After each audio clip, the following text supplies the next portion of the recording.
Kasus pembakaran ogoh-ogoh yang terjadi di Balai Banjar Buana Asri Dalung, Kuta Utara Badung menghebohkan masyarakat Bali pada Rabu 21 Februari.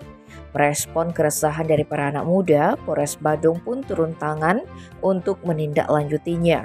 Kapolres Badung AKBP Teguh Priyowasono yang dikonfirmasi terkait kasus itu menerangkan pihaknya sedang melakukan penyelidikan.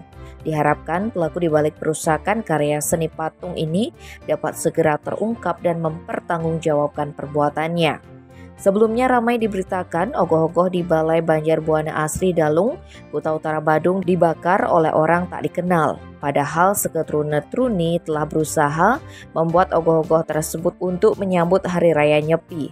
Karya seni patung yang progresnya disebut sudah mencapai 60% itu kini hanya tersisa kerangka dan abu saja akibat ulah nakal OTK tersebut. Sehingga pihak STT berharap pelakunya dapat diusut tuntas oleh kepolisian. Warganet pun geram dengan kejadian ini dan mengecam aksi OTK tersebut. Netizen juga mendukung pihak STT agar tidak patah semangat dengan adanya masalah yang dihadapi dan tetap terus berkarya. Tim Bali Express melaporkan.